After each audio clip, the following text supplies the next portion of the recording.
So guys, hello, welcome to this new video on my channel. My name is Zaci and today I'm giving you a full theory on Suo Hayato and his passing away from the Bofurin. As you can also see, since the last video we did overwork the overlay a little bit because that was just improvised in the last video, how I told you. Now I think we have a pretty clean overlay, but without a lot of talking, we are instantly jumping into Suo theory. If you like videos like that, leave a like and a follow, and now have fun watching this video. Okay, since all of the things around Suo are happening for exactly 14 chapters right now, so the fight between Nire and Suo did happen for exactly 14 chapters.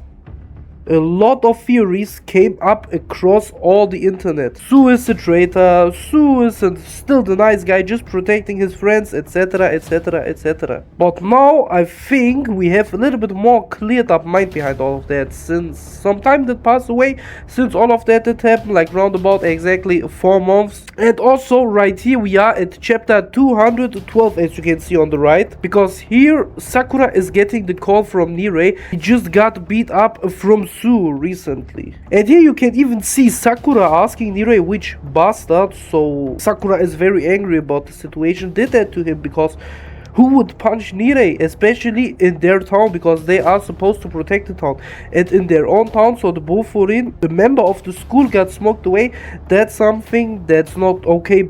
And Suo, I think he knows that, but he still did that. But why he did that exactly? How I said in the intro, people said he's evil, he's going to crush the Bofurin, a big fight is gonna happen between Suo and Sakura. I also thought that, obviously, because you saw all of that on my edits. But now, since the latest chapters are out, I think there is even more big of a threat than we all did expect. And I also don't think that Suo is overall the completely bad guy. And also, this is nothing stated, this is just a theory from me, but this is just, for me as a big Windbreaker fan, the most explainable thing that could happen right now. Because on this page, that's from the chapter 226 right now, we saw Raka, so the dark-skinned guy from the Red Shampoo is called Raka, is having some scenes where he does look like, yeah, he's a pretty nice guy.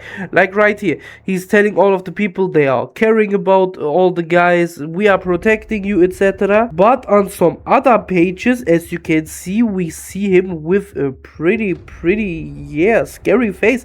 And no one that's only having good things in his mind is having a stare like that. So you can't tell me otherwise. Sometimes he's looking nice and kind like that, and sometimes he's just looking evil like that. I mean, this can't be, this is not a 100% nice guy. And now some things came across in my head while we were reacting on the chapter yesterday. And in the second last chapter, so chapter 225, we had a scene I also to talk about. That's this scene right here. He tells the shop owner where the kid did steal the fruit from, he understands how you feel.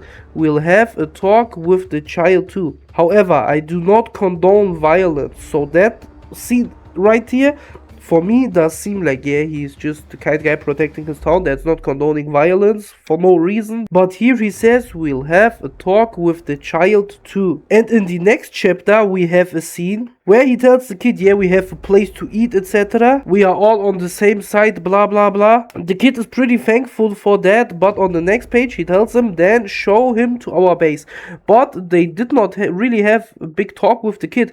So either this is going to be the talk with the kid right now when they are away and they don't have good things in their mind, like punching the kid even more or something. I don't know, that's just a theory. Because at the beginning Raka does still seem like a pretty nice guy. But his mean stares, bro, I don't think that they are kind people, man. Because how I already told you, someone that's looking like that can't be a pretty nice guy. But now we are coming to the Suo theory. So maybe Raka and his friend Bachus, so I don't know how to spell him, so Bacchus, the other guy from the Red Shampoo, are not the kind guys, and Suo is just playing their game. So that's just my theory right now. Or they have something in the hands against Suo, because I don't know, I can't explain it why Suo just left the town without telling anyone, punching his friends. And also Suo didn't really look satisfied when he did punch Nire. As you can just see right here in chapter 211, Suo is looking evil, like he does not have any feelings. But here in this scene where he does say goodbye to Nire,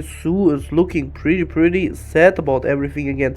It even looks like he's crying. So if you just look very very close to it. So till now it's pretty hard to say, okay, is the Red Champuru evil or not, because it's very hard to read his characteristics, because on the one side he is pretty kind guy, so yeah, nice with kids, but with a stare like that, I don't know, this can't be that he's a kind guy. So that's just my theory, and the full theory of me right now is that Suo is part of the Red Champuru, as we all know, but he doesn't want to. But somehow with his family, etc., he needs to be there, even if he doesn't want to. That's just what we saw some scenes before, where Suo did cry while saying goodbye to Nire. And I also think that Raka does know that they are the Bofurin, because I don't think that Suo was away for like a year or something. I don't know how much time did fly away from season 1 until now, but I think he was away for like a year or something, and I don't think that, yeah, his captain, so Raka, doesn't know where he was, so that wouldn't make any sense. So I think he does know for 100% that this is the Bofurin, not just some janitors. And yeah, I think he's playing some games with everyone right now, and I just hope that we see Suo so as fast as possible. So let me know your opinions about that in the comment section. I think there is nothing else to say, because that's the only way I can explain Suo's saying goodbye right now. So if you did like this video, leave a like and a follow, and let me know your opinions about everything in the comment section. And I'll see you next time. Your Zaci, goodbye.